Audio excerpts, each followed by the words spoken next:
On today's episode of Days of Our Lives, Kristen's demands drive Brady too far. A second Salamite appears on Body and Soul, who may have had a second familiar address, and Jerry falters in the face of Lani's probing. Steve questions Whitley about her desire to resign at the hospital.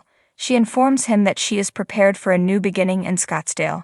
Since she is one of 5 children, he is aware that she has family there. She queries how he knows that. Startled, she was the final person to see Abe before he vanished, so he claims the FBI conducted a standard background check on her. Whitley tells a falsehood about it being Jerry. Before he left, he was skulking about Abe's chamber. If Steve needs Jerry's address, he phones John. When Lani knocks on the door, Jerry hesitates as he answers her inquiries about her father, specifically what he truly desired to convey to Theo on the docks. She observes that he appears anxious and begs him to share any information he has with her so she can have closure. He breaks down and says he's been lying about everything. Abe watches TV while high, his mouth hanging open and his eyes sleepy. With the same plaid robe and bewildered expression, Abe makes an appearance at Lorna's, played by Lauren Koslow, doorstep in Body and Soul. The most powerful ice cream magnate in the world is known by Lorna as Henry Marshall.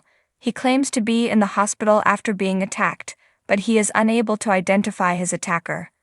Before Belle inquires about Rachel, Belle and Brady discuss Abe on the bench in Horton Square. She surmises that he must be completely out of his mind with anxiety. Brady wants his daughter to come home, but he is aware of her whereabouts. As they converse, Marlena is attempting to persuade Kristen to return his child to him. At the Dimera mansion, Kristen tells Marlena that, hypothetically speaking, even if she knew where Rachel was, she wouldn't tell her without receiving something in return. Marlena asks what she wants in an irritated manner. "Marlena, what the hell do you think I want?" Kristen exclaims. "I want to have custody of my daughter." Brady, according to Marlena, will never give her sole custody. Kristen is aware of it. She desires joint custody with Brady. Kristen advises Marlena speak with Belle now that she ostensibly understands how to handle the circumstance. When Marlena exits, Rachel appears from the hidden door dressed as a bear. Later in Body and Soul, Henry visits Lorna dressed to the nines. Given that the previous mayor of Pine View was possessed by the devil, she is eager for him to run for office. She will serve as his communications director. It sounds really familiar to Henry. According to Lorna, they had previously attempted it but it had failed. No one or anything will be able to stop them this time. Mary Beth Evans' character Cassandra makes an appearance and announces that she has her own mayoral candidate. A woman, played by Jackie Harry, strolls out with enormous wavy black hair, a pearl necklace, and a dazzling low-cut dress. She is introduced by Cassandra as Sandra Clarkington.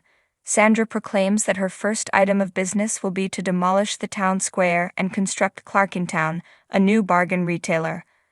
A déjà vu-like feeling strikes Abe, and he recalls that he and Sandra had a daughter together. Brady and Belle are located by Marlena in the square. She claims that if Brady reconsiders their custody arrangement, Kristen will reveal Rachel's whereabouts. Brady erupts. He wants to get there right away, but Marlena cautions him not to provoke Kristen, since she might run away with Rachel if he does.